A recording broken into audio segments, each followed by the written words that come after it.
आजकल artificial intelligence बहुत चल रहा है, फिर ये कॉस्मिक इंटेलिजेंस क्या है? इन सिंपल टर्म्स भी हम कह सकते हैं कि परमात्मा की बुद्धि है जो कि कॉस्मिक इंटेलिजेंस, जो घूम रही है, फ्रीली घूम रही है। अब हमारी ह्यूमन इंटेलिजेंस की लिमिटेड क्षमता है। आज भी आपको मंत्रोच्चारण सुनाई देते हैं, वहाँ गूंजते हैं। आप आंखें बंद करके बैठिए तो आपको ऐसा लगेगा हर पत्थर में से मंत्रास की आवाज़ आ रही है। वो सारा एटमॉस्फेयर ऐसा लगता है कि यहाँ कोई किसी गुरुकुल में बैठे हैं हम। ग्रह वहाँ बैठ करके आपकी डेस्टिनी को नहीं बना रहे हैं। आपकी आत्मा ने आपकी डेस्टिनी पहले चुनी, उस हिसाब से ग्रह बैठे हैं, उस समय आप पैदा हो गए हैं।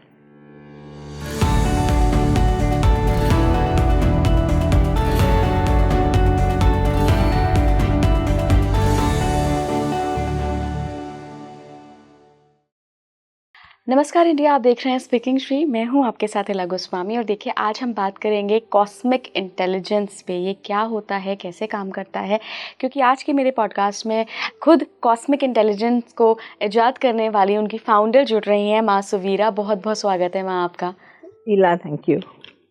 माँ, आज हम कॉस्मिक इंटेलिजेंस पे बात करेंगे, सोल जर्नी पे बात करेंगे, साथ ही आपके कुछ पर्सनल एक्सपीरियंसेस के बारे में बात करेंगे, आपकी स्पिरिचुअल जर्नी के बारे में बात करेंगे और ये भी बात करेंगे कि स्पिरिचुअल एक्सपीरियंसेस क्या होते हैं सबके लिए, क्या वो एक होते हैं, साधनाएं क्या होती हैं, कैसे साधनाओं में जो एक्सपीरियंसेस होते हैं वो क्या होते हैं, इन सब पर आज चर्चा रहेगी। तो जिज्ञासा जो थी शुरू से बहुत थी कि हम अन्न खाते हैं तो अन्न का पाचन कैसे होता है। जब हमने स्कूल में डाइजेस्टिव सिस्टम के बारे में पढ़ा तो जूसेस आते हैं, लिवर फंक्शन करता है, गॉल ब्लैडर फंक्शन करता है, पर इनको फंक्शन करवाता कौन है?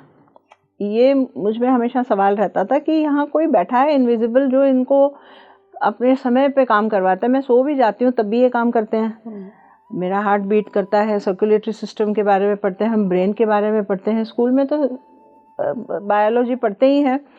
ज्योग्राफी और बायोलॉजी मुझे बहुत अच्छा लगता था जब मैं स्कूल में थी, क्योंकि इसमें यूनिवर्स के बारे में, ज्योग्राफी में सब कुछ। मैं घंटों फ़ोटोज़ ले करके बैठती थी। हमारे उस समय तो लाइब्रेरी होती थी। अब तो बच्चों के पास पता नहीं, लाइब्रेरी शायद स्कूल में होती नहीं है अब सब डिजिटल हो गया है। But we had library and we had beautiful books. मैं घंटों देखती बैठती थी स्पेस के पिक्चर्स, गैलेक्सीज़ के, स्टार्स के, प्लैनेट्स के। तो मुझे इसमें बहुत इंटरेस्ट आता था और धीरे धीरे जाके नेचर के साथ मेरी कम्युनिकेशन शुरू हो गई थी। छोटेपन में ही शुरू हो गई थी। जैसे स्कूल में मैं जाती थी, हमारा एक 10-15 मिनट का स्कूल का वॉक होता था। स्कूल खुलने से पहले, बहुत पहले जाके बैठ जाती थी मैं। अभी बच्चे आए ही नहीं होते थे, झाड़ू लग रहे होते थे सब जगह। और वहाँ पे एक बड़े प्लेग्राउंड पे सीढ़ियाँ बनी होती थी। मैं सीढ़ियों पे जाके बैठती थी। I used to see the rising sun over there. जो राइजिंग सन में जब मैं देखती थी तो मुझे बहुत मज़ा आता था। मुझे स्लाइड्स दिखते थे, maybe of some past life pictures of myself. I have seen myself very old. I have seen myself and I knew this is me. जैसे हम आजकल रिग्रेशन कहते हैं। जी जी जी। मैं खुद ब खुद रिग्रेस हो जाती थी और मुझे बड़ा मज़ा आता था। मुझे पता नहीं था ये रिग्रेशन है, ना मुझे ये पता था कि ये कुछ there is any happening like this. But I used to love it and I used to wait for that moment in the morning when I would go and sit in the playground and I would see things in the thin air. It was a great entertainment for me. Later on, my communication with nature started. क्या मतलब, आप क्या communication मैंने, जैसे हम घूम रहे हैं कहीं, मुझे ऐसा लगता था ये पेड़ कुछ कह रहा है मुझसे। प्लांट्स हैं, फ्लावर्स हैं, एनिमल्स हैं। मुझे ऐसा लगता है कोई हमारी वार्तालाप हो रही है और मैं हंस भी देती थी, मुस्कुरा भी देती थी, बातें करती भी थी, स्टोन्स के साथ बातें करती थी। तो ऐसे नेचर के साथ कम्युनिकेशन मेरा बचपन से था। फिर आगे जाके जैसे हम किताबें पढ़ते हैं और सत्संग होती है हमारी, कोई महापुरुष बात कर रहा है तो मैं एकदम मेस्मराइज हो जाती थी। जब किसी की बात टीवी में, दूरदर्शन उस वक्त चलता था, कोई संत लोग बात करते तो बड़ी मेस्मराइज हो जाती थी मैं। और मुझे ऐसा अंदर से सॉफ्ट सा फील होता था, मर्मंदर से ऐसे लगता था मुझे रोना आ रहा है इनको सुन के। जबकि कोई हमारे घर में कोई स्पिरिचुअल बातें नहीं होती थी। हमारे पेरेंट्स वर्किंग क्लास के थे या बड़े स्ट्रेट फॉरवर्ड कर्मयोगी थे। कोई स्पिरिचुअल रिलीजियस बिल्कुल नहीं बातें होती थी। पर मुझे इन चीज़ों में इंटरेस्ट होता था। कई रिश्तेदारों के घर जाते थे, हमारी मासी वगैरह के घर हम जाते थे, तो वो बड़े रिलीजियस थे। तो उनके घर में मैं देखती थी बड़ा अच्छा मंदिर सजा हुआ है, तो मुझे लगता था हमारे घर में क्यों नहीं है ऐसा मंदिर। और मैंने फिर अपनी एक प्राइवेट मंदिर बनाना शुरू कर दिया अपनी स्टडी टेबल पे। ग्रीटिंग कार्ड्स कट कर लिए, कृष्णा की फ़ोटो लगाई, घर बनाया छोटा सा, और ये मेरा मंदिर है। ऐसे मैंने अपनी रिलेशनशिप गॉड के साथ एस्टैब्लिश करना शुरू करी। कुछ मिरेकल्स मेरी लाइफ में हुए हैं, बचपन में भी हुए हैं, जिससे कि मेरा दृढ़ विश्वास ईश्वर की तरफ एकदम सॉलिड हो गया, सीमेंट हो गया। मिरेकल्स कैसे मैम? कभी बीमार पड़ी आप या कुछ हुआ ऐसा? बहुत सारे हुए हैं मिरेकल्स। अगर if I start narrating, probably it will sound very stupid कि small child's experiences, how much should one believe in it, you know, as an तो adult। अनुभव का विषय है, मुझे लगता है चमत्कार पे कोई बिलीव कर रहा है, हाँ, नहीं कर रहा है, ये तो उसकी मर्जी है, बट ये अनुभव है तो आप शेयर कर सकती हैं। हमारे साथ when I was taking my admission into a college, तो हमारे फादर ने सारी फाइल बना के दी थी कि सारे पेपर्स, पैसे वगैरह सब। I was a very careless, happy go lucky child, would lose things very easily, and not as mature as a college girl would be today. When I look at students today, मैं देखती हूँ कि ये लड़कियाँ तो बहुत समझदार हैं, मुझ में तो इतनी समझ थी नहीं। हम तो बहुत भोले और अलूफ थे। बिल्कुल नहीं। तो पापा ने दी ऐसे फाइल बना के कि अब आपने ऑफिस में सबमिट करनी है। हम स्कूटी चलाते थे उस टाइम पे, स्कूटी पे जा कर के हम ऑफिस पहुँचे और कॉलेज पहुँचे। कॉलेज के गेट पे हमने देखा मेरा बैग गिर गया, मेरी फाइल ही गिर गई कहीं रास्ते में, मतलब बैग ही गिर गया। हम पहुंच गए school, college, and then I was very disappointed, वो उस टेंडर एज में एक तरफ गॉड एक्सपीरियंसेस हो रहे थे हमारे साथ, स्पिरिचुअल अवेकनिंग हो रही थी, प्रश्न आ रहे थे हज़ारों में मन में, बात करने के लिए कोई नहीं होता था, घर में कोई स्पिरिचुअल डिस्कशन नहीं होती थी। उस वक़्त कोई इंटरनेट वगैरह कुछ नहीं था। We didn't have communities to discuss. At the most, we could go to a temple or you could go to an ashram, and ashram was not a place that our family was familiar to. So it was almost like there is nobody to discuss. And that confused person, that child I was, I got very disappointed कि मैं इतना सा एक काम भी पूरी तरह से कर नहीं सकती हूँ। बहुत disappoint हो गई थी मैं, इतना कि it was for me. It became, I thought that I don't want to live after this point because I am not capable of even delivering a small work, given by my parents. So I thought that I will do something and I will just finish my life. That day my mother had come earlier when I went back home, क्योंकि हमारी admission तो हुई नहीं, हमने file तो दी नहीं, खुद ही हम घर आ गए। तो हमारी मदर उस दिन जल्दी आई थी घर, कोई गेस्ट आ रहे थे घर में। So she called me into the kitchen. I went to help her into the kitchen, and then the whole evening went away like this with the guests and everything. So I couldn't do anything. I wanted to do something to myself so that I just go away from this life.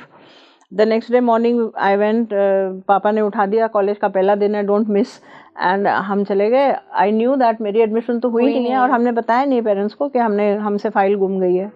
हम college के बाहर gate के पास जाके ठहर गए। हमने सोचा कि अभी पापा मम्मी चले जाएंगे, then I go home, then I see what to do. अंदर नहीं जाना है मैंने। तो one of our neighbours was there and she called me and she said that we both are in the same class. और हमने notice board पे जाके देखा तो हमारा नाम लिखा हुआ था वहाँ। तो हमने अंदर ऑफिस में जाके पूछा कि sister my name is written over there, I am sorry I haven't submitted the forms. मैंने सोचा उन्होंने बड़ी कृपा करी, मेरे ऊपर मेरा नाम लिख दिया वहाँ। I said I am sorry I haven't submitted my forms and this thing, and she looked at me and she shouted at me and she said that I have given you the receipt, your admission is done, everything is done, now don't trouble me. उन्होंने मुझे भगा दिया। उन्होंने कहा कि office बंद करने से पहले शाम में मैंने आकर के फाइल सबमिट करी है, फाइल क्या सब कुछ कर लिया है और आपका नाम वहाँ पे नोटिस बोर्ड पे आ गया, now don't trouble me. And वो रिसीट भी दी आप? रिसीट भी दी उन्होंने मुझे, कह रही हैं। और उस जो समय बता रही हैं उस समय पे मैं घर में थी, अपनी मदर के साथ खाना बना रही थी। So this event of my life made me believe in God to such an extent. मुझे ऐसा लगा कि यहाँ कोई है जो मेरे साथ साथ चल रहा है और प्रतिक्षण वो मेरी रक्षा करता है, प्रतिक्षण वो मुझे गाइड करता है, प्रतिक्षण वो मेरे जीवन में इन्वॉल्व है। And this turned my mind into 100% trust and faith in God. And मैं आपकी आंखों में देख सकती हूँ अभी गुरु माँ कि आप जब ये इंसिडेंट याद कर रही हैं तो थोड़ी सी वो emotional. Of course, because it was one of the most touching moments of my life, because I feel today that the youngsters in our society are so disoriented, they are so unanchored, उनके bearings नहीं हैं, they don't know कि हमारे roots कहाँ जा रहे हैं, हम किसका सहारा लें, हम किसको पकड़ें, किसका हाथ थामें। बहुत अकेलापन है, जनरेशन में बहुत अकेलापन है। कुछ तो है, फैमिलीज वगैरह हैं, India is fortunate that way that we still have beautiful families with parents supporting the children, but still youngsters are very alone. They don't know whom to anchor into, and there are many times you can't talk to your parents about so many things. And at such a delicate moment of my life, I was given support by God, and I started believing, because this is a miracle. You cannot expect somebody there and there at two places. कैसे हो सकता है? आज की date तक मुझे कोई reasoning नहीं मिली है इसकी, बट चमत्कार है मैम, ये तो 100% चमत्कार है, 100% चमत्कार है। And who does this? ठीक है, आत्मन है, ब्रह्मन है। हम वेदांत में जाते हैं तो हम ब्रह्मास्मि को भी मानते हैं, सब मानते हैं, पर वो जिसको हम ईश्वर कहते हैं, भगवान कहते हैं, साधारण व्यक्ति जिसको गॉड कहता है, इसमें बिलीव हमारा तब से बढ़ गया। बिल्कुल बढ़ गया नहीं, एकदम पक्का हो गया, स्थित हो गया, स्थित, deeply anchored into the bottom rock of the ocean. And I have never looked back. I have trusted God 100% in every event of my life. So the spiritual journey, like you said, it started from that time. Then I explored all healing modalities. मुझे healing में बहुत interest था. Energy is my core pursuit. मैं energy को बहुत pursue करती हूँ. मुझे देवी ये शब्द बहुत अच्छा लगता है, और देवी क्या चीज़ है, ये क्या पावर है, ये क्या करिश्मा है, इस चीज़ को मैं बहुत एक्सप्लोर करती हूँ, अभी भी करती हूँ। अभी भी मुझे लगता है the whole of the Devi, I wish to see her one day, in her, जिसको बोलते हैं एक विराट रूप, मैं देखना चाहती हूँ। पर उसको समझती हूँ, उसको स्पर्श करती हूँ मैं कई बार, उनकी झलकें मुझे बहुत मिलती हैं, और कम्युनिकेट कर पाती हूँ, मैं समझ पाती हूँ, जैसे बोलते हैं कि यहाँ है पर अभी भी छुआ नहीं है। गुरु माँ, देवी की ही बात हो रही है तो उन पे ही मेरा अगला सवाल है कि जब हम देवी भागवत पढ़ते हैं तो वहाँ देवी का जो ओरिजिन बताया गया है, उसके बाद जब हम बाकी जो व्यास जी ने लिखे हैं पुराण, उनके बारे में पढ़ते हैं, तो कहीं आपको नहीं लगता कि एक थोड़ा सा कन्फ्यूजन क्रिएट होता है कि इस ब्रह्मांड का ओरिजिन देवी है, या इस ब्रह्मांड का ओरिजिन वो ईश्वर हैं, वो परम सत्ता हैं, जिनको हम ब्रह्म भी कहते हैं? तो ये दोनों है। हमारे यहाँ, हमारी संस्कृति में संप्रदाय बने हुए हैं। We have lot of sectarian sects, Shaivites, Shaktas, Vaishnavas and everything. So परमात्मा, जिसको हम निर्गुण निराकार जी कहते हैं, परमात्मा कहते हैं जिनको, इस परमात्मा को हर सेक्ट ने अपने अपनी तरीके से डिफाइन किया है। शैवाइट्स इनको महादेव कहते हैं, महादेव से सारी सृष्टि आई है, ब्रह्मा विष्णु महेश आए हैं, फिर सारी सृष्टि क्रिएट हुई है। शाक्ताज आदि शक्ति कहते हैं आदि शक्ति ने क्रिएट किया है, देवी ने क्रिएट किया है, सारी रचना उन्होंने की है।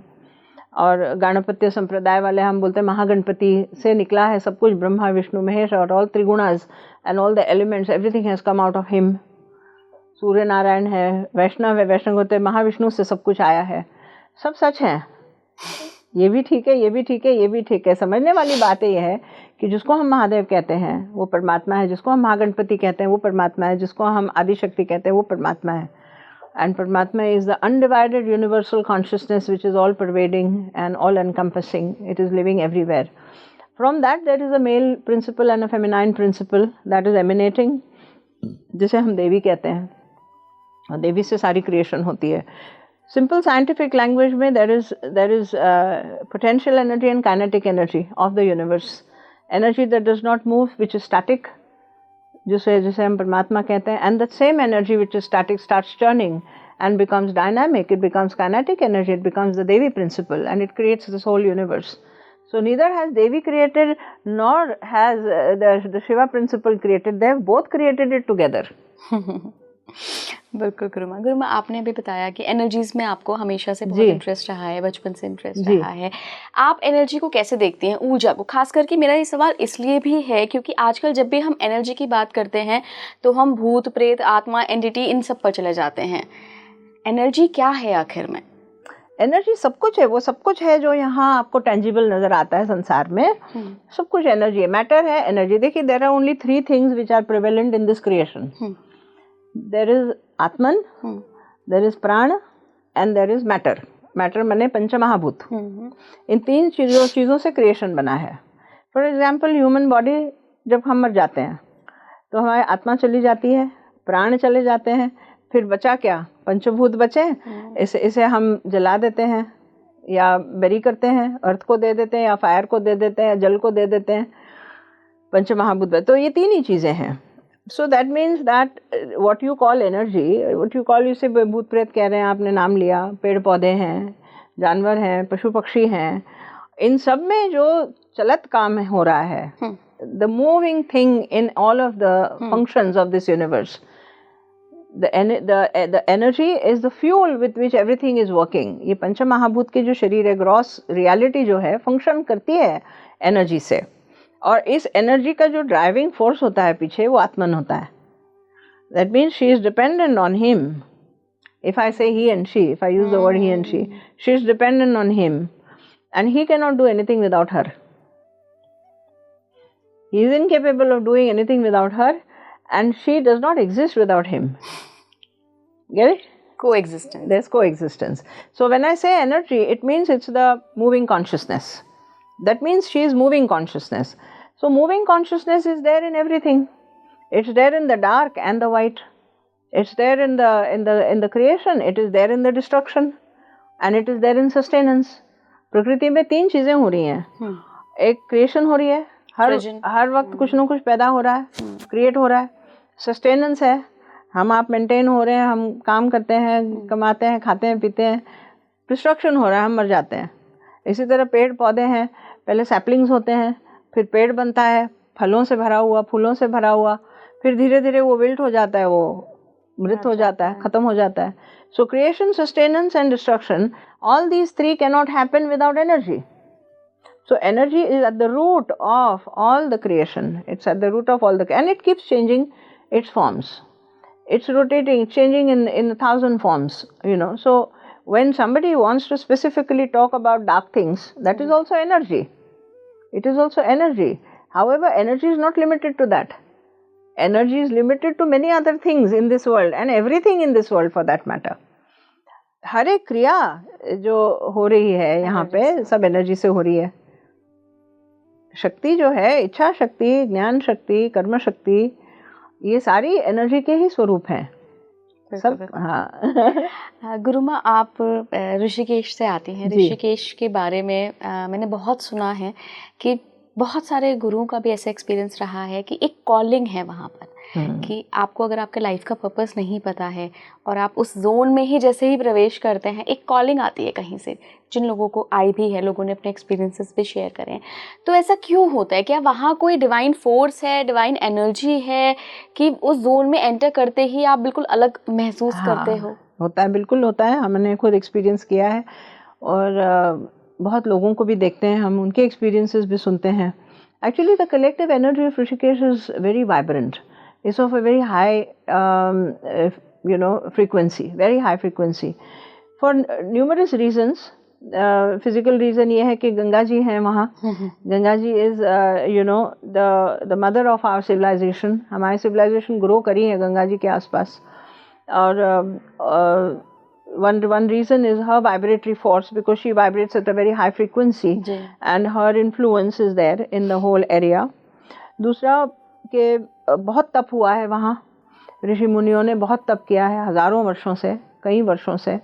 आप अगर बद्रीनाथ जाती हैं और आप जहाँ सरस्वती नदी का,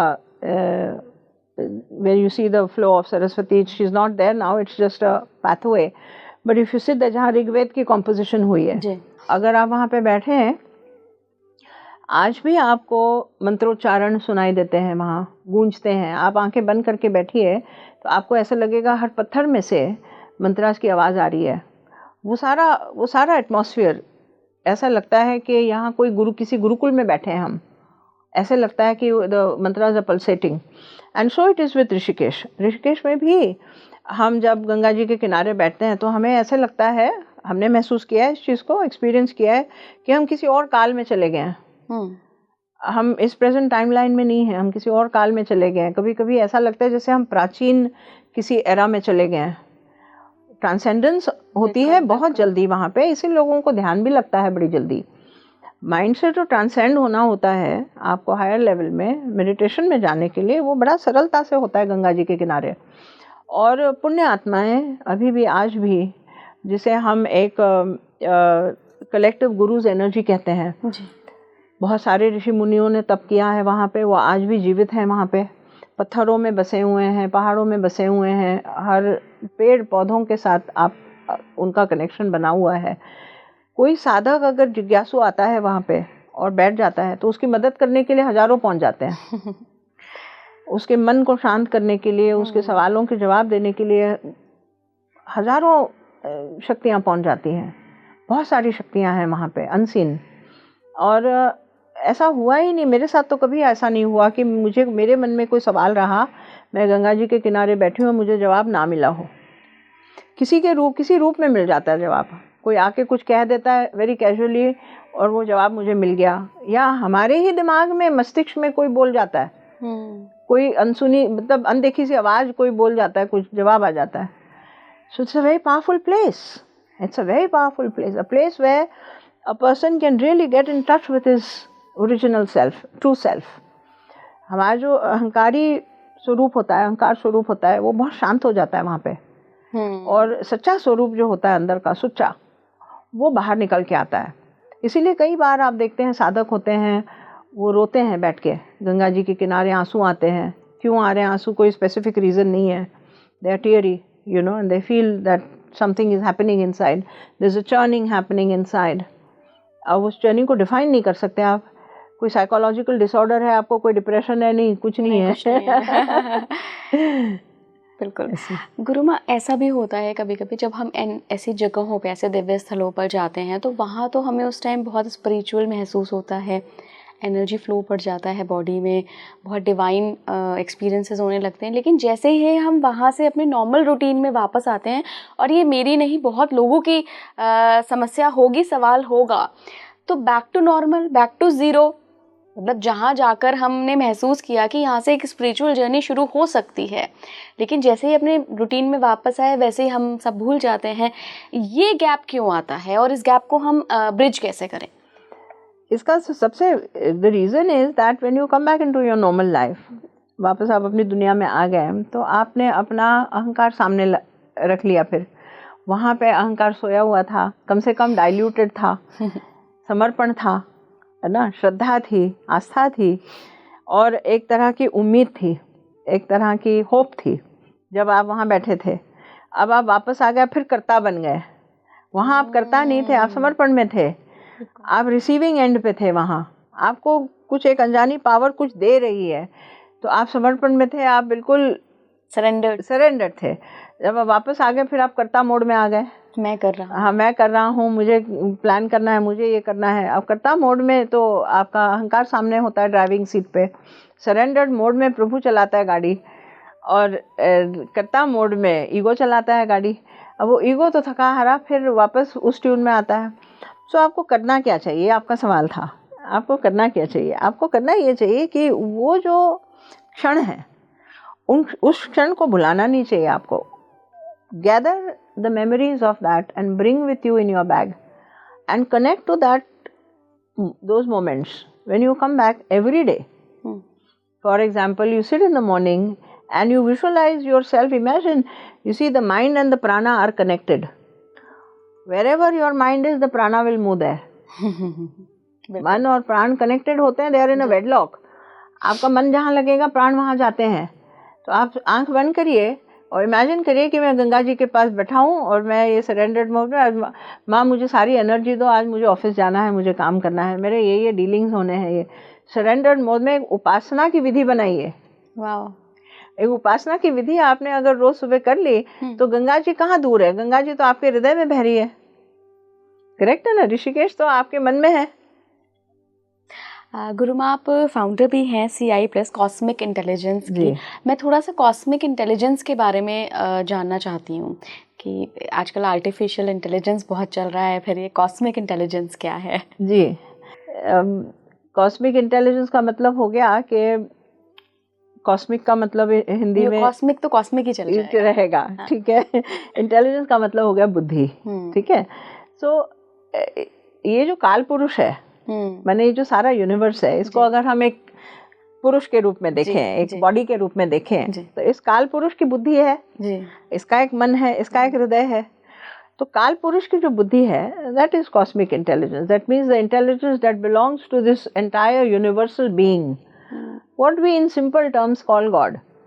इन सिंपल टर्म्स भी हम कह सकते हैं कि परमात्मा की बुद्धि है, जो कि कॉस्मिक इंटेलिजेंस, जो घूम रही है, फ्रीली घूम रही है।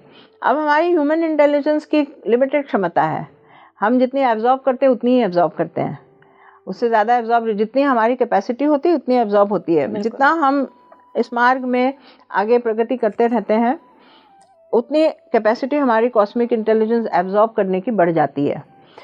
तो क्या मार्ग है ये ध्यान का मार्ग है। अच्छा। ध्यान का, ज्ञान का और भक्ति का, ये तीनों मार्ग हमारे यहाँ बताए गए हैं कि ज्ञान योग है, भक्ति योग है, कर्म योग है, जिसमें कि सरेंडर्ड मोड से काम करना है। जब हम इस मार्ग में लग जाते हैं तो हमारी रिसेप्टिविटी बढ़ जाती है और हम ईश्वर की बुद्धि से काम करना शुरू कर देते हैं।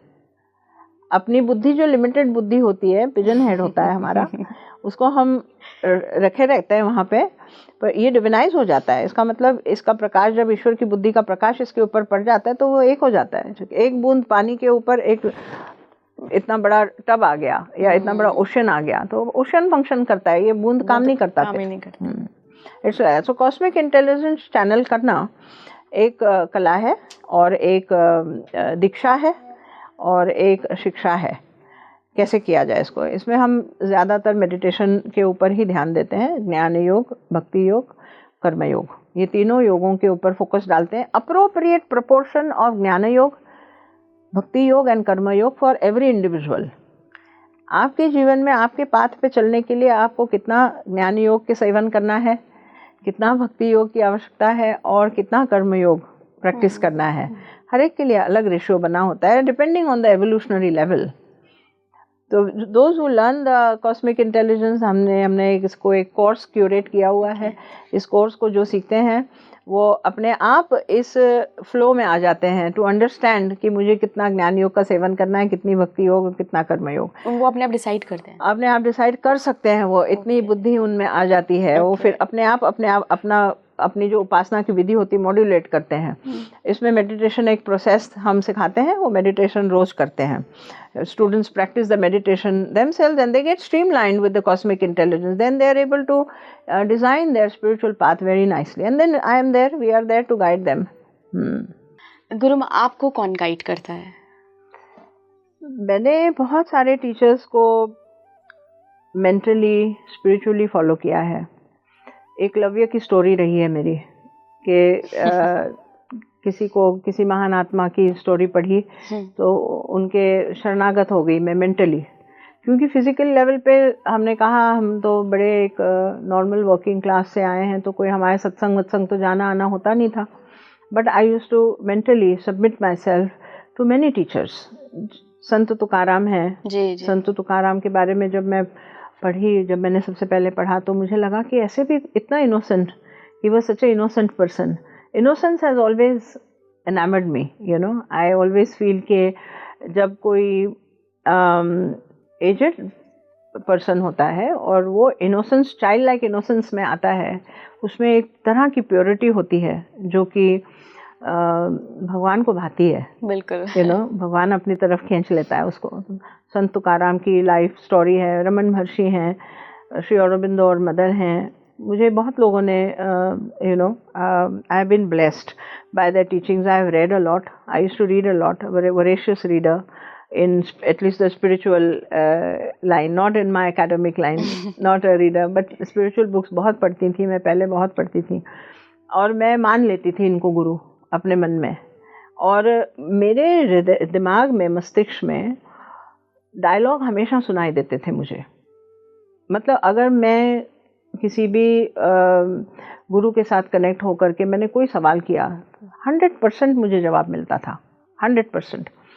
अब इसको स्वगुरु बोध कहिए आप, साइंटिफिक लैंग्वेज में स्वगुरु बोध कहिए, ईश्वर कृपा कहिए या गुरु कृपा कहिए या गुरु तत्व के साथ एक हो जाना कहिए, जो मर्जी कहिए, है ना। तो मेरी गाइडेंस हमेशा इस गुरु तत्व से आई है। Later on in my life towards early 90s हमारा कनेक्शन स्वामी समर्थ से हुआ। स्वामी समर्थ को मैं अपना गुरुदेव डिक्लेयर करती हूँ हमेशा, बिकॉज मुझे उनके दर्शन होते थे। हाँ, और ये जो आवाज़ आना है ये बहुत स्पष्ट, क्लियर और इंटेंस होने लगा उसके बाद। तो it was as if somebody is teaching me by transmission, और वो अक्सर गुरुदेव ही दिखते थे मुझे। By transmission I was given many things, many different things that I could never imagine. उन दिनों में इंटरनेट नहीं होता था, बिल्कुल मैं आपको लेट 80s और 90s के था इंटरनेट, पर हमारे रीच में नहीं था, कॉमन मैन के रीच में नहीं था। एक्सपर्ट्स तो थे तभी भी, हमारे रीच में नहीं था, इतना कॉमन यूसेज, ना सर्च करना, गूगल करना, ये तो कुछ था ही नहीं। तो हम तो लाइब्रेरीज वगैरह जाते थे, ढूंढते थे कहीं लाइब्रेरी मिल जाए। मिशंस होते थे, we had Chinmaya Mission, Ramakrishna Mission, यहाँ जा कर के किताबें लाते थे, ढूंढते थे। संडे मार्केट में रोड साइड पे किताबें बिकती थी, हम जाके वहाँ उठा लाते थे ऐसे। तो ये जो गुरु बोध था, और स्वामी जी ने जो मुझे, मैं कहती हूँ उन्होंने अडॉप्ट कर लिया मुझे। हाँ, ये उस समय हुआ, और उस समय मेरी I was sure about it that he is my guru, and I have been completely submitted to him. I have heard him. मुझे दर्शन होते हैं साक्षात, मैंने उनको सुना है, उनके ट्रांसमिशंस को रिसीव किया है। उन्होंने जो ज्ञान दिया है मुझे, वो it is incomparable. I cannot even measure how much it is. गुरुमा, आपको कभी ऐसा महसूस हुआ कि जो ये आपकी जर्नी है प्रेजेंट लाइफ की, ये कहीं ना कहीं पास्ट लाइफ से जुड़ी हुई है? क्योंकि मैंने ऐसा बहुत लोगों से सुना है कि कोई भी दीक्षा आप जब जिस लेवल पे पास्ट लाइफ में छोड़ के आते हो, इस लाइफ में उसी लेवल से शुरू करते हैं। 100%, वरना हम तो कीड़े मकोड़े की लायकी के हैं। जो बच्चा पढ़ता ही नहीं था स्कूल में, हम तो अपने आप को एक कीड़ा की तरह समझते थे, उस कीड़े को इतना सुंदर बटरफ्लाई बना दिया। तो ये तो उन्हीं की कृपा है, हमारे बस की तो बात नहीं थी, हमारे बस की तो बात नहीं थी। हम मेहनत भी, आप बताइए, आप प्रिपेयर कर रहे हैं, सब कर रहे हैं, कोई बड़ी पावर आपसे करवा रहा है तब आप कर रहे हैं, आप में क्षमता है? नहीं। एक सिंपल सी चीज़ लीजिए, लोगों को पता है भाई वॉक करना रोज बड़ी अच्छी बात है, जिस दिन कृपा होती है उस दिन वॉक हो पाती है, वरना तो वॉक भी नहीं हो पाती है। सब कुछ तो कृपा साध्य है।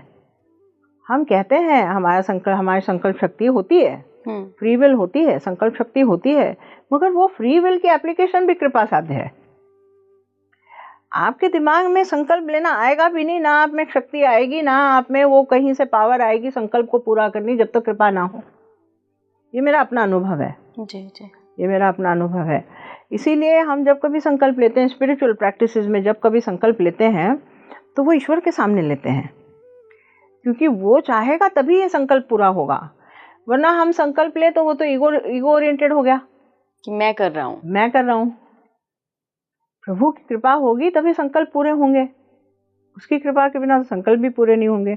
तो मेरे कहने का मतलब है कि मुझे लगता है सारा ही कृपा के ऊपर हमारा जीवन रहा है। एटलीस्ट हम तो भिक्षुक रहे हैं शुरू से, और आज भी हम उसी कॉरिडोर में अपने आप को पाते हैं। ये मुझे नहीं लगता कोई क्षमता हम में, किसी भी चीज़ की क्षमता नहीं है। वो जब करवाते हैं तब होता है, और वो जो चाहते हैं वो ही करवाते हैं। हमारा चाहना भी, मैं कोई अहमियत नहीं देती हूँ हमारे चाहने की, मैं तो कुछ चाहती ही नहीं हूँ। और जो ग्लिम्पसेस आपको आते थे जब आप वो सनराइज देखती थी, तो आप अपने आप को एक कोई इमेज देखती थी जो हाँ, पास्ट लाइफ की आप बात कर रहे थे कि 100% है ये। तो हमारे जब प्रेजेंट अस्तित्व की हम बात कर रहे हैं, जब वो 0 है, तो इसका मतलब सारी कैपेबिलिटी पास्ट लाइफ से ही आई है। It's a carry forward. वरना मेरे में, इनमें क्या डिफरेंस है? अगर हम प्रेजेंट लाइफ की बात करें, भाई एक क्लास में 4 लड़कियां पढ़ रही हैं, इनमें क्या फ़र्क है? पूर्व जन्म का तो फ़र्क है, जो पीछे से हम ले आए हैं इस जन्म में, यही तो फ़र्क है। तो जितनी हमारी दीक्षा होती है, तपस्या होती है और साधना होती है पूर्व जन्म की सारी कैरी फॉरवर्ड होती है, और उसी का रंग है जो आपकी आंखों में होता है। उसी के रंग से, उसी के फिल्टर से आप संसार को देखते हैं। उसी के दम पे आपको प्रभु का अनुभव होता है, ईश्वर का अनुभव होता है। ये सब पास्ट लाइफ से आता है। गुरुमा, आपने एस्ट्रोलॉजी की पढ़ाई भी की है, आप उसको भी गहनता से जानती हैं। तो कभी जब आप इस पाथ पे आ गई जब आपको सारे आंसर्स धीरे धीरे मिलने शुरू हो गए, तो कभी आपने खुद के बारे में थ्रू एस्ट्रोलॉजी जानने की कोशिश की कि वहाँ पे कुछ क्या पास्ट लाइफ का कनेक्शन या कुछ ऐसे योग बन रहे हैं कि मुझे मेरा लाइफ का पर्पस ही यही था?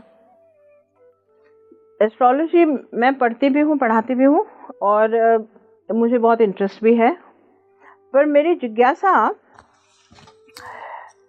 It's just a awestruck study that I find in astrology more than predictive study. अच्छा अच्छा। मैंने अचंबा ये क्या है कि हम एक पर्टिकुलर टाइम पे जन्म लेते हैं जी, और उस समय ये ग्रह यहाँ यहाँ बैठे होते हैं, उसका एक स्क्रीनशॉट आपकी कुंडली बन जाता है। अब हमारा सारा जीवन उस हिसाब से अनफोल्ड हो रहा है, ठीक है, सारा जीवन उस हिसाब से अनफोल्ड हो रहा है। हर प्लैनेट कुछ ना कुछ कर्म स्टोरी को कैरी फॉरवर्ड कर रहा है और प्ले कर रहा है। The biggest revelation that I had in my astrology is the your story is been encrypted first and then planet sit there. That means आपकी जो जन्म स्क्रिप्ट है, जो स्टोरी, जो डेस्टिनी, जो भाग्य, जो प्रारब्ध है, ये पहले डिसाइड हो गया, उसके बाद ग्रह उस दिशा में बैठते हैं। ग्रह वहाँ बैठ करके आपकी डेस्टिनी को नहीं बना रहे हैं, आपकी आत्मा ने आपकी डेस्टिनी पहले चुनी, उस हिसाब से ग्रह बैठे हैं, उस समय आप पैदा हो गए हैं। क्योंकि मैं गुरु माँ, मतलब इस बात पे मैं मुहर इसलिए लगाऊंगी क्योंकि ये मेरा पर्सनल एक्सपीरियंस रहा है। एक दिन हमने डिसाइड किया था मेरे बच्चे के बर्थ के लिए, महाशिवरात्रि का दिन था वो, और हम बहुत बिल्कुल हमारा सब कुछ प्लान था, लिखवा आए थे। डॉक्टर बहुत खुश थे कि ठीक है 2 दिन बाद आ रही हो, 2 दिन पहले आ गए। कोई कॉम्प्लिकेशन, मतलब कुछ ऐसा नहीं था, बट हो गया अचानक से। हाँ, उसने जब आना था वो आया। तो ये पहले से ही डिसाइडेड है। The story, the script, the soul has decided first and then the planets sit in that position. So planets are actually only conduits to what the soul is wanting and what the prarabdha is there. आपका जो प्रारब्ध decide हो चुका है उसको channel कर रहे हैं प्लैनेट्स। प्लैनेट के देवता हैं, प्लैनेट्स हैं, वो सब वो बिल्कुल सही है। जी जी। तो वैदिक सब्जेक्ट है एस्ट्रोलॉजी, जी जी। उसको तो 100% डिनाई नहीं किया जा सकता, ऋषियों का लिखा हुआ है, डिनाई नहीं किया सकता। पर उससे बड़ी बात समझने वाली ये है कि परमात्मा सब कुछ कर रहा है।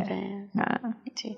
गुरु माँ, आपने सोल की बात करी, थोड़ा सा सोल जर्नी पे बात करते हैं कि क्या ये पूर्व जन्म के कर्म होते हैं कि हम कौन सा शरीर धारण करेंगे, कौन से परिवार में पैदा होंगे, या फिर ये भगवान कहते हैं कि ठीक है तुम चुन लो कहाँ जाना है तुम्हें?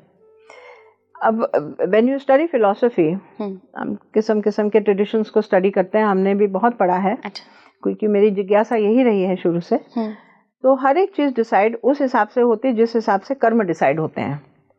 दैट मीन्स आपने क्या भोगना है इस जीवन में, सोल पहले ये डिसाइड करता है, फिर उस हिसाब से माता पिता, उस हिसाब से घर परिवार, उस हिसाब से दोस्त यार, उस हिसाब से कंट्री, जगह सब चुनी जाती है।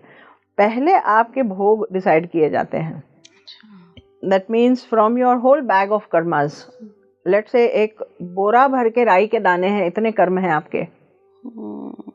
एक बोरी भर के राई के दाने हैं, इतने कर्म है। एक मुट्ठी भर के सोल ने उठाया कि ये तुम्हारी इस लाइफ की स्टोरी है। अच्छा। अब इस लाइफ की स्टोरी में जितना दर्द है, जितनी खुशी है, जितने अचंभे हैं, उस हिसाब से आपको वोम दिया जाता है, उस हिसाब से घर दिया जाता है, उस हिसाब से आपको माहौल दिया जाता है, एनवायरनमेंट दिया जाता है।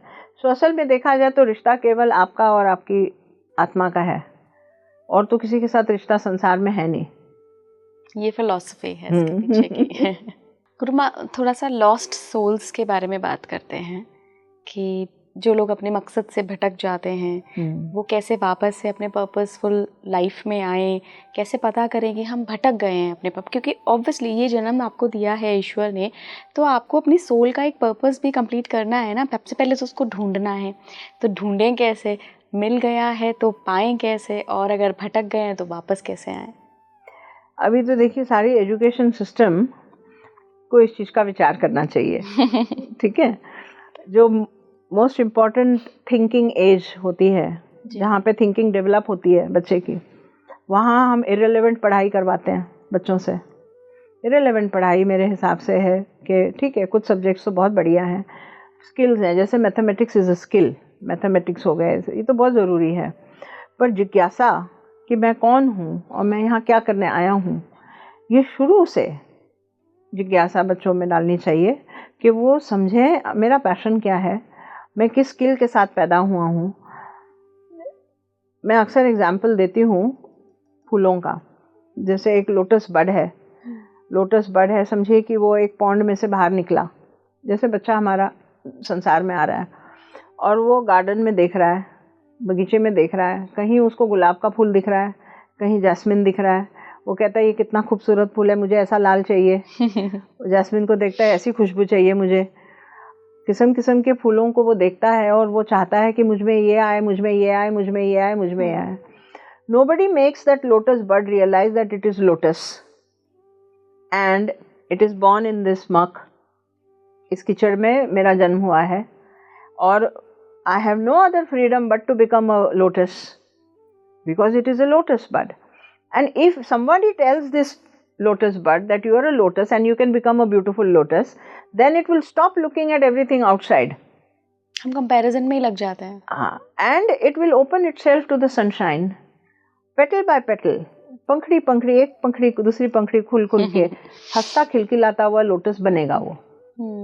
अगर उसको कोई ये बताए कि तुम लोटस हो, तब तो वो बन सकता है, वरना वो उम्र पूरी बिता देता है रोज बनने में, जैस्मिन बनने में, किस्म किस्म के फ्लावर्स बनने में। This is the main defect which is happening with everyone. राह भटके, आप जो बोल रहे हैं, राह भटके वो होते हैं जिनको पता नहीं कि मैं कौन हूँ और मैं कभी ये बन रहा हूँ, कभी वो बन रहा हूँ, कभी वो बन रहा हूँ, और मुझे किसी भी चीज़ में चैन नहीं पड़ रहा है, किसी भी चीज़ में मुझे आनंद नहीं आ रहा है। तो ये जो जिज्ञासा है, ये एट द ऑनसेट जब टीनेज में आते हैं बच्चे, तभी इनको डाल देना चाहिए कि आप explore yourself and find yourself, who am I truly, what do I love to do. somebody is a natural artist, somebody is a natural singer, somebody is a, and the very thought के आपने कमाई करनी है, आपने बहुत अच्छी कमाई करनी है, आपने सक्सेसफुल होना है, सक्सेस का बैरोमीटर कमाई होती है, सक्सेस का बैरोमीटर होता है नेम फेम होता है, ये बेसिक फंडामेंटल चीज़ों को थोड़ा बदलना पड़ेगा, तो लोग अव्वल भटकेंगे नहीं। दूसरा, अ पर्सन, जैसे मैं बोलती हूँ कि एक रोड साइड पे एक कैमोमाइल फ्लावर है, वो भी उतना ही खूबसूरत है जितना एक गुलाब होता है या एक लोटस होता है। क्या फ़र्क पड़ता है अगर हम रोड साइड पे कैमोमाइल बने, तो हमने जीवन तो पूरा जी लिया, पूरा का पूरा फूल खिल गया, उसके एथॉस उसने जी ली, so the purpose of the life is over. So it's not important everybody to become a great man. First of all, I am happy with the small cave that I live in to, and I feel my life is fulfilled. If I feel I'm completely blossomed and open to the sunshine and to God, I think my life is fulfilled. It's not important for me to become so and so in the world. Correct? जी. So this sense of satisfaction and contentment has to come into everyone. Then they'll not get lost. तब नहीं भटकेंगे। अब जितने भटकते हैं उनको कृपा से कभी कभी अपनी जिज्ञासा जागृत हो जाती है अंदर से। Then they search, and when they search, they'll find answer. And unfortunately कभी कभी लाइफ टाइम ख़त्म हो जाता है, कईयों का लाइफ टाइम ख़त्म हो जाता है। देखिए, एट द सोल लेवल एक lifetime is like a blink of an eye. Soul के लिए तो एक क्षण होता है, लाइफ टाइम कोई बड़ी बात नहीं है। तो ठीक है, स्लम्बर में रहना है, सोना है, सो जाइए, अगली लाइफ टाइम में देखेंगे, ऐसे होता है। पर भटकना, आप और हम और मैं बात कर रहे हैं, तो हम अपनी ऑडियंस को कैसे, otherwise it will become very disappointing. ओ, इसका मतलब मेरा लाइफ टाइम खराब हो गया। No, it's not like this. आप जिज्ञासा लाइए अपने अंदर and you take the risk of not becoming someone. बिल्कुल बिल्कुल। You have to take the risk of not becoming someone and becoming me, what I'm meant to be. It does not matter if you're not a very big star.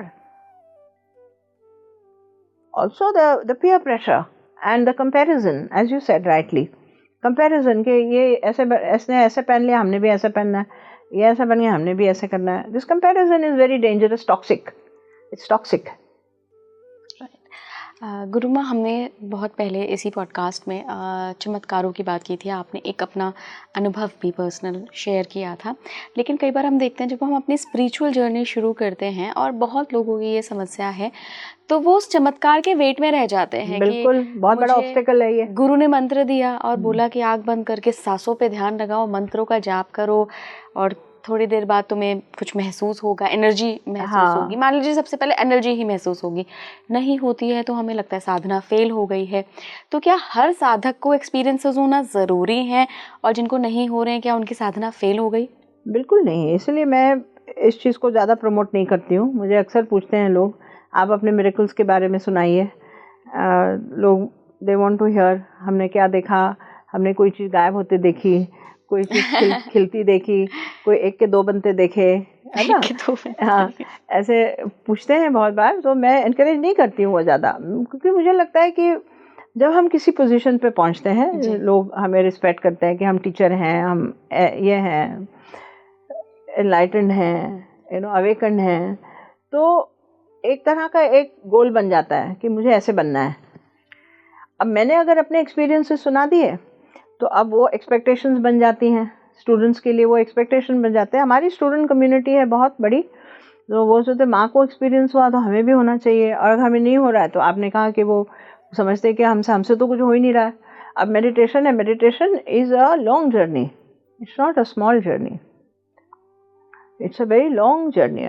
असंशय महाबाहो, Krishna has said कि it's a very long journey. अभ्यासेन तो कौन्तेय वैराग्येन च गुह्यते, that means it's अभ्यास, life long अभ्यास। अब आपने मेडिटेशन की बहुत सुंदर किताब पढ़ ली, उसमें लेविटेट हो रहे हैं स्वामी जी, और उनको नाना किस्म की चीज़ें दिख रही हैं, रेलम्स हो रहे हैं, डायमेंशंस हो रहे हैं, एस्ट्रल ट्रैवल हो रहा है। अब आपने ये सब चीज़ें पढ़ी, उसका 1% भी नहीं हो रहा आपके साथ। जब आप मेडिटेशन की जर्नी शुरू करते हैं तो कुछ नहीं होगा।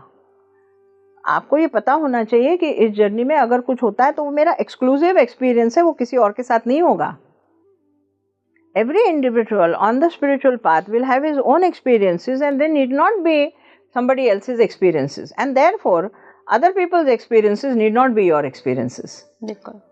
So you can utilize, आप पढ़ते हैं यहाँ वहाँ जितने experiences, आप उसको एक motivational spirit से देखिए, इंस्पिरेशनल स्पिरिट से देखिए कि हम इंस्पायर हो जाएं कि हमें भी ऐसे, पर उसको एक एक्सपेक्टेशन की तरह बीज अंदर मत डालिए, जहर बन जाता है। यही होना चाहिए। हाँ, वो नहीं होना चाहिए। मेरे एक्सपीरियंसेस मेरे एक्सक्लूसिव रहेंगे और आगे जाके रहेंगे, because the Cosmos is promising you. Meditation में है कौन कौन इन्वॉल्व? आपकी मेडिटेशन में कौन इन्वॉल्व है?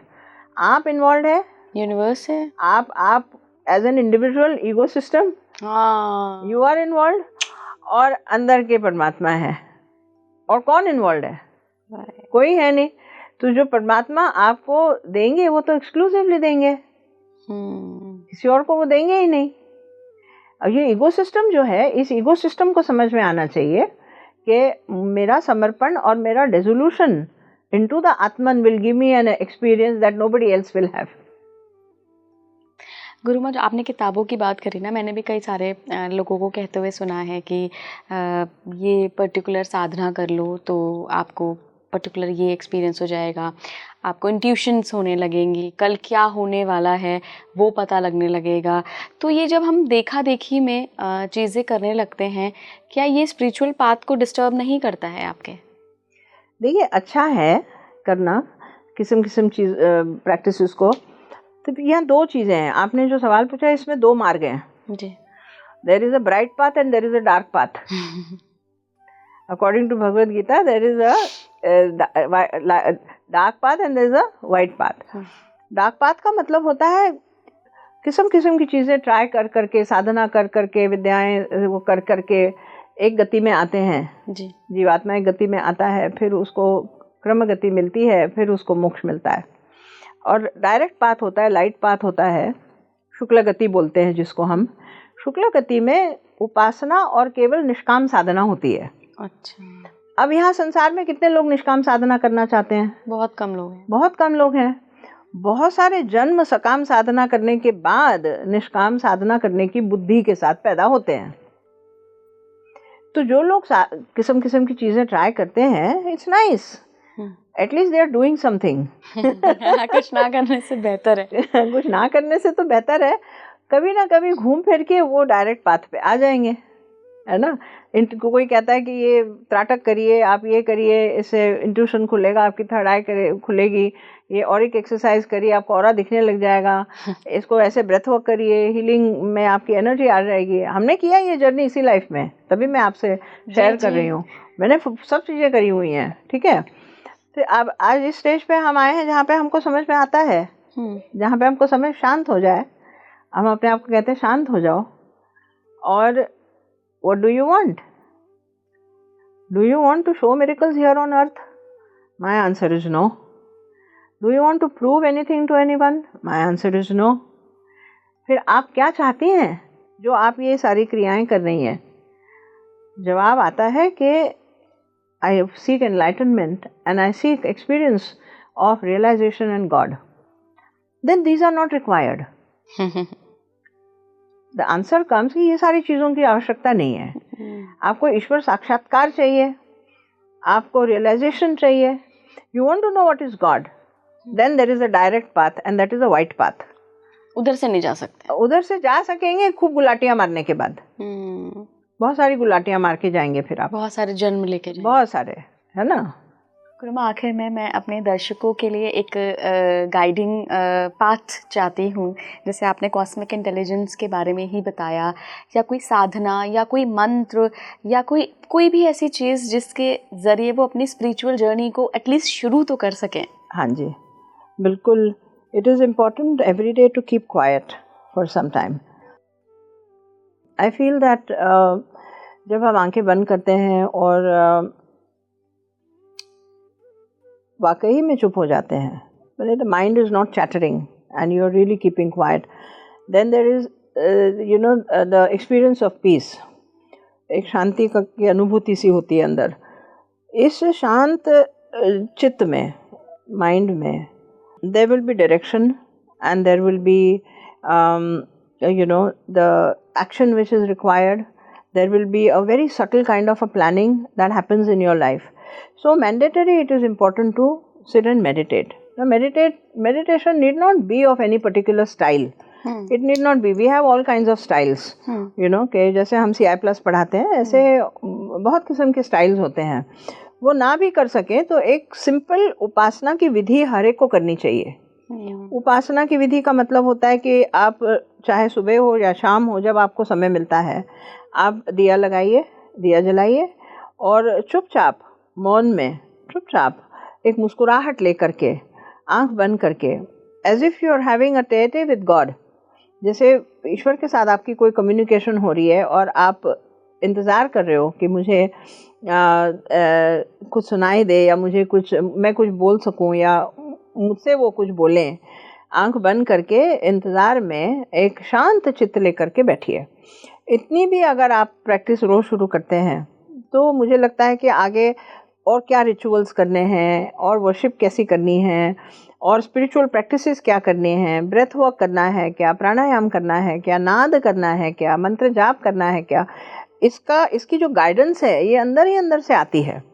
तो जिस किसी के पास कोई मार्गदर्शक ना हो, कोई मार्गदर्शन करने वाला ना हो, वो कम से कम साइलेंस में अपने सवालों को पूछे, ईश्वर से पूछे, डायरेक्ट कनेक्शन एस्टैब्लिश करिए। इसलिए इष्ट देवता का आपके जीवन में रहना बहुत ज़रूरी होता है। एक इष्ट की स्थापना करिए, नोइंग कि ये परमात्मा का रिप्रेजेंटेटिव है।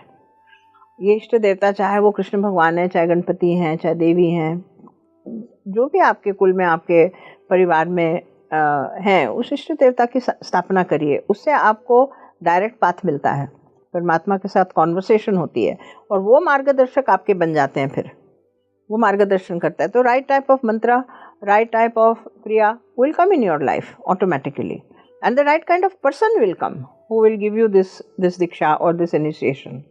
बिल्कुल। बहुत बहुत धन्यवाद गुरुमा जुड़ने के लिए। वाकई बहुत एनलाइटनिंग था ये सेशन। Thank you. और समय कम था हमारे पास, नहीं तो और भी बहुत ज़्यादा बातें हो सकती थी, लेकिन मुझे लगता है कि यही काफ़ी है लोगों के लिए, एक स्पार्क जगाने के लिए कि वो स्पिरिचुअलिटी की तरफ आगे बढ़ें और समझ सकें कि उनकी लाइफ का पर्पस क्या है, और सबसे बड़ी बात ढूंढ सकें। आपने जो तरीके बताए उनके ज़रिए। थैंक यू इला। बहुत बहुत धन्यवाद। आप जुड़े रहिए स्पीकिंग ट्री के साथ। कैसा लगा आपको ये एपिसोड मुझे ज़रूर कमेंट बॉक्स में बताइएगा। धन्यवाद।